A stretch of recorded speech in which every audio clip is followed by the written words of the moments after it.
Professor Manuel Trajtenberg, now a very highly regarded economist here in Israel, was born in Argentina to a Jewish family. He made Aliyah at the age of 16 as a part of a program for leadership here to Israel. Made Aliyah, he came here to Israel. And then went on to a great success at the academic field.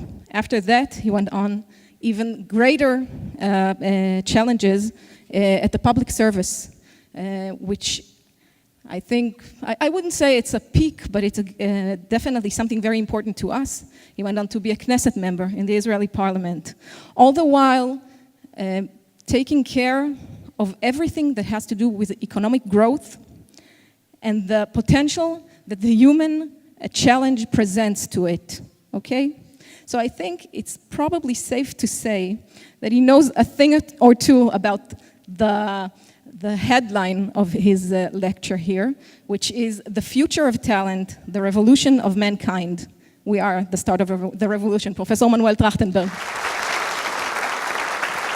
Morning. Not an introduction. It was worth coming. Although I'm very sad today because Messi is not coming. And I was born in Argentina, so, for me, it's quite a blow. So again, good morning to all of you. It's such a pleasure to be here with you, to see this vibrant crowd coming from all over the world to celebrate education here in this particular location, which has a lot of significance for us. Given that this is the opening session, I think it's appropriate to ask, how come? How come that so many people from so many places are so concerned about education, about the future of education, about teaching, about skills? After all, the education enterprise is incredibly successful. At this point, there are over 1.3 billion children in formal schooling all around the world. There is almost universal education. Children stay longer in schools than ever before. They acquire more and more tools and skills and so forth.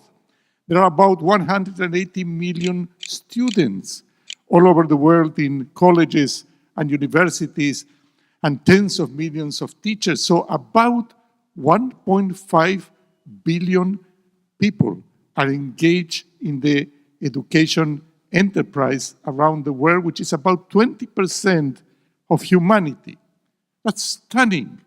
So, if you look at it, you say, well, there are few human endeavors that have been and are so successful. So as we say in Hebrew, ma pitom, how come we are so concerned? We are speaking about the need, the acute need to innovate. There is an acute need to innovate when something doesn't work well. So what's going on here? Well, we have to search for the answers in looking closely into three powerful forces that are reshaping the world as we know it, and in so doing, they are challenging our notions of education. And these three forces are demography, economics, and technology. And I'm going to dwell into this because throughout these 2 days, we're going to zoom in into specific issues of tech and ed and so forth. But it's very important to keep in mind what's driving it. It's not just the opportunities of the digital economy. It's much deeper than that. So what's going on? Well, let's start with demography.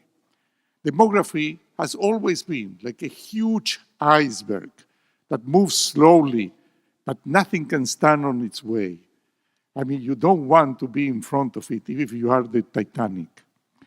And when it changes course, even slightly, it changes the destiny of humanity. And what has been happening in demography is two phenomena that are incredibly important. One is the extension of life expectancy. Nowadays, the figure for the world is 72. That's the average life expectancy in the world. And more relevant to us, it's 81 in the OECD countries. That's twice as much as it was 100 years ago. So that's one. The second one is the drop in fertility rates, meaning by that the number of children per woman of that age. So it stands now, the world over, at 2.5 children per woman. In the OECD countries, 1.7, way below the replacement rate of 2.1. By the way, Israel is a total exception. Our fertility rate is 3.1, and it's across the board. So the conjunction of these two, by the way, 2.5 in the world is half of what it was 50 years ago. It's really dramatic what's going on. So the conjunction of both the life expectancy, the extension of life expectancy, and the drop in fertility rates, what it means is that there is aging. Of course, the average age of the population is increasing. It stands now at 42 in the OECD countries, and more importantly, and this is the key for our purposes here, it's an increase in what we call the dependency ratio. The number of people, young and old, that depend upon the working people. That ratio is a key determinant of the welfare of countries and societies. And that ratio stands now at 53%, which means that there are barely 2 working age people for every dependent, for every child and old person. So that's demography, and we will see that this has tremendous implications for education. The second iceberg, this is not quite an iceberg, this is more like an aircraft carrier. This economics. Well, I presume that you're aware of the fact that we are sort of commemorating 10 years since the onset of the big economic crisis of 2008. 10 years have gone by. The worst is over. The world has returned to some sort of normalcy, but with consequences. One is a slowdown in economic growth, even though it's aiming up a little bit. The long tail of the crisis of 2008 is responsible for that, plus the dramatic decline in growth of China, which is a factor in itself. The second one is the low employment rate. What's the employment rate? It's the percentage of people within the working age people that actually work. That percentage stands now at around 2/3. So 1/3 of the people that could work are not working. And this is a very worrisome information, and that, of course, increases the effective dependency ratio. The third point is youth unemployment. In the OECD countries, the average right now is over 12%. In some countries in Europe, it's over 20%, even over 25%. What that means is that at least 1 in 5 of young people in the OECD countries are out of the productive mainstream of the economy and society. Either they don't have the skills to integrate themselves into it, and for sure they are not going to have the skills, because if you are out of the workforce, you're really out of the future, not only of the present. 1 in 5, actually more than 1 in 5. And the fourth factor is, again, inequality has become a big issue. We are back to the degree of inequality that reigned at the time of the Great Gatsby in the 1920s. We are going back to that.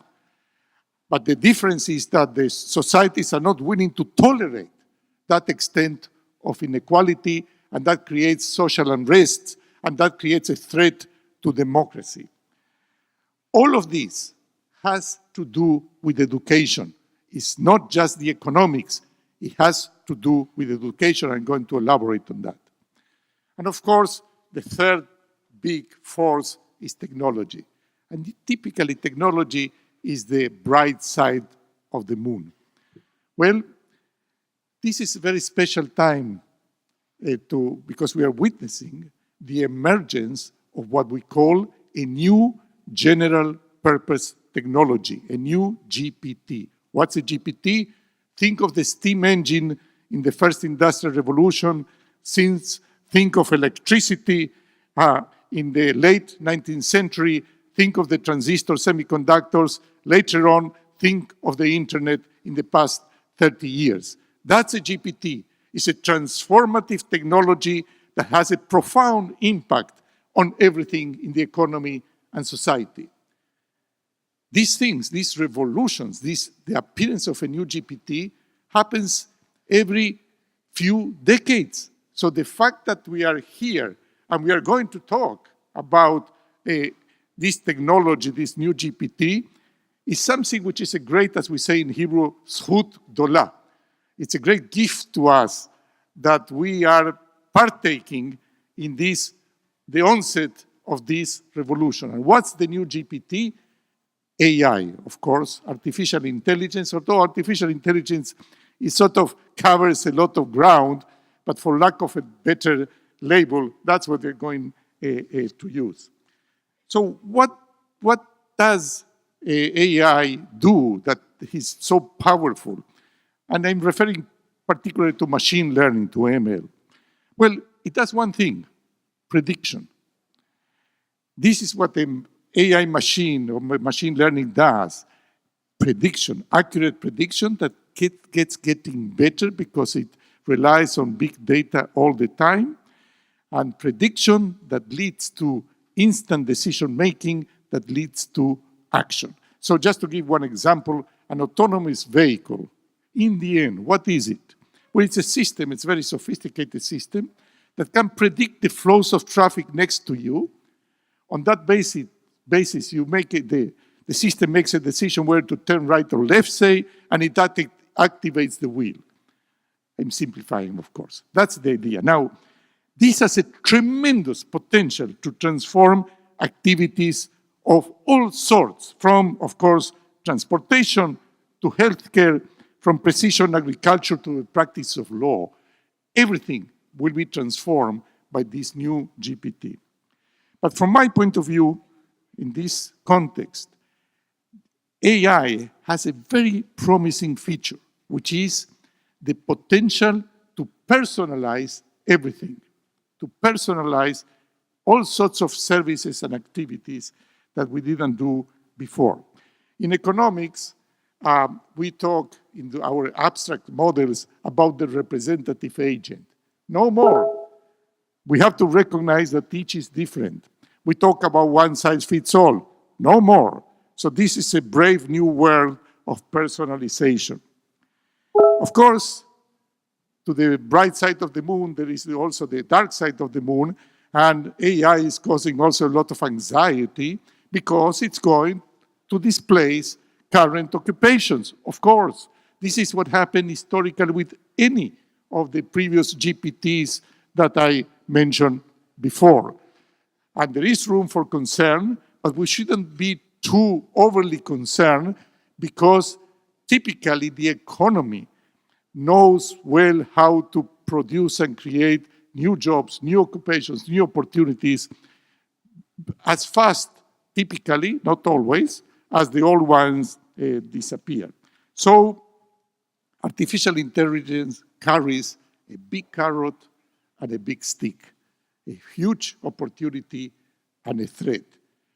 And it will depend upon education to turn the carrot, to make the carrot bigger and the stick smaller. So these three forces, demography, economics, and technology, actually converge into one fundamental challenge. And the challenge is how to realize the full potential of each individual in our societies, of all ages, in all walks of life. Why is that? because when we talk about the dependency ratio, the aging and so forth, we're talking about very few that have to support many. So only if we realize the full potential of each individual, we're going to empower the few in order to be able to do their job. We are talking about the need to realize the full potential of each individual, because that's the only hope to turn economic growth into inclusive growth and not the province of few. In Israel, we speak about the startup nation, and we are very proud of that, and justly so. But it's not really a startup nation. It's the startup nation of Herzliya and Tel Aviv. It's not of the whole country. It's not inclusive growth. And only through education we may expand the reach of the startup nation. It's the only way that we can hope to decrease inequality. And we need to decrease inequality and enhance equity, because of the growing resentment that exists in many societies at the fact that economic growth has betrayed expectations, and for the first time since the Second World War, liberal democracies are threatened. And that's something that we have to factor in. So how do we meet this challenge? Well, we do it by innovating in education. At all stages, from early childhood, through school, through vocational, through universities, through lifelong learning. There is no other way to meet these great challenges. It's not by investing physical capital, it's not by investing in infrastructure, it's by investing in the only resource that can meet these great challenges, which lies right here. So how do we do it? Or, when was the last time that this happened? Well, the last time it happened is in the course of the first industrial revolution that went hand in hand with a revolution in education. Throughout the 19th century, the education system as we know it today was essentially created. There was huge innovation. Public schools sponsored by the state, the concept of universal education. The fact that in the Victorian era in England, and Bismarck in Prussia, and in New England in the US, they established curriculum, and the government funded public education. That was an amazing revolution. It was the last time that such a transformation happened. Ever since, we have had more of the same, more of what's called the factory model of education. More of the same meaning more hours, more days in the week, more years of education, more subjects, more of the same, not a significant change. So we need a revolution of the 21st century in education that will be parallel to what happened in the 19th century with the first industrial revolution. That's what we need. How do we do it?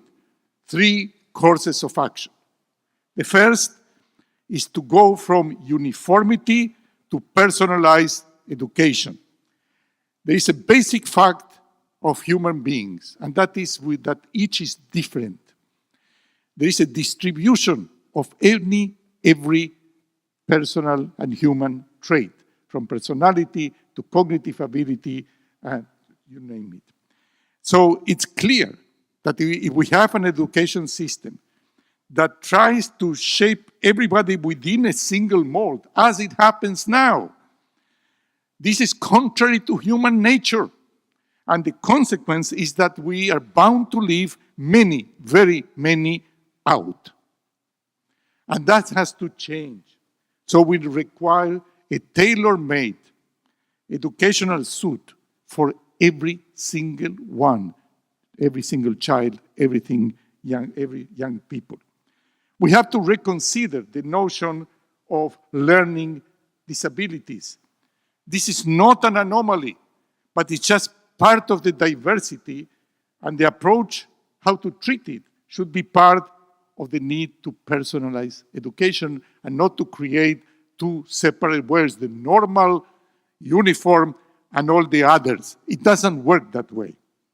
In academia, we have a very rigid system of degrees, of faculties. Everything is so regimented. It doesn't work anymore like that. Our young people are rebelling against that. There is a fluidity of self-taught courses, work, going back to part-time formal education and so forth. But our universities are still stuck in the Humboldt system of the 19th century. And with all the talk, you see, with all what Yuval is doing and so forth, unfortunately, this is still at the margin of what's going on in the universities. Can we move away from uniformity? Yes, we can, because we need to, and because the technology, the new GPT, allows for that. So that's what we should do. But for that, we need to innovate, because it's to create a new systems that have lasted for too long. The second course of action is to what we call invert the pyramid of education. But what I mean by that is we need to put the emphasis and the resources on the very early stages, on early childhood education. Now we understand, because of progress in neuroscience, because progress in psychology and in other fields, that what happens between the age of 6 months to 2 years, that's what determines your future. What happens later on, the margins are not so big. But what do? We treat these early stages as just a matter of diapers, essentially, or for nutrition. That has to change, and this is no less than a revolution in our approach to education. The third big change that has to happen is we have to move from imparting information to conveying knowledge. Now, what's the difference? Well, information essentially is sort of codified data. It's external to us. It consists of formulas and stories and how things work and so forth. Knowledge comes from the verb to know. Knowledge can reside only inside us. It's our understanding, our grasping of all that ocean of information that's being thrown at us. By the way, in Hebrew, all these words revolve around the same root. So we have Meida, we have Yeda, and we have Da'at. And Da'at, if you allow me for 1 second to deviate into Hebrew, this concept, Chabad. Chabad means, is the acronym for Chokhmah, Binah, Vada'at. Da'at is the highest stage of that wisdom. And that's what we need, because information is being conveyed now much better by all of these objects that we are surrounded to.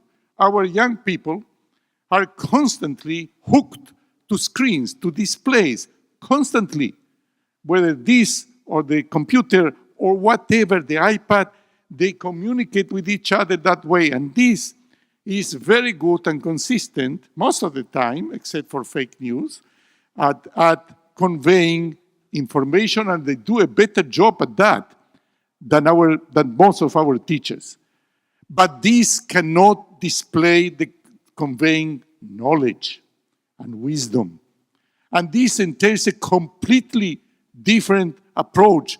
The vast majority of the education system, from grade school to the universities, is still trying to impart information. And that has to change. And that is, in my view, the main mission of the transformation that has to occur in the educational system in the 21st century. So, to meet these great challenges, we need to innovate. We need EdTech. We need many, very many initiatives like what we're seeing here. We need to encourage open innovation communities. We need to encourage experimentation, widespread experimentation in teaching methods, in curriculum, in skills development, in classroom and school design. Nobody has the monopoly of wisdom with respect to how to do this. And moreover, with all, as we say in Hebrew, all the kavod to the authorities, to Misat HaChinuch and so forth, to the Ministry of Education, the authorities anywhere in the world, they are not the ones that are going to do this. It cannot be done top-down. It has to stem bottom-up, then eventually the authorities will catch up. But don't expect the government, the ministers, and so forth, anywhere in the world, not just in Israel, okay, to do the job for us. We need the free spirit of entrepreneurship to lead the way in this revolution that has to happen. My dear fellow dreamers, innovators, these are exciting times. I wouldn't change them for any other previous, and for the future, who knows. AI, artificial intelligence, the steam engine of the 21st century, is heralding a new era.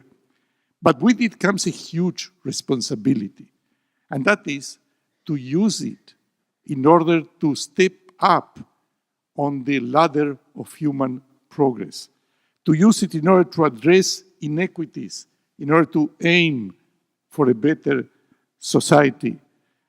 Technological revolutions always come, it's a two-edged sword. It's up to us how do we use it. On the eve of Yom Kippur, the sacred day of Judaism, the Day of Atonement, we recite a beautiful prayer that says in Hebrew, Ki hine kachomer biyat hayotzer, birtzoto marchiv ubirtzoto mekatzer. The translation is not so good. It says something like, behold, we are like clay in the hands of the crafter. As he wishes, he lengthens it. As he wishes, he shortens it. Well, our children, our young people, are indeed like clay in the hands of teachers, of educators all over the world. It's up to us to craft them well for their sake, for our sake, for the sake of the future of our societies. Thank you very much.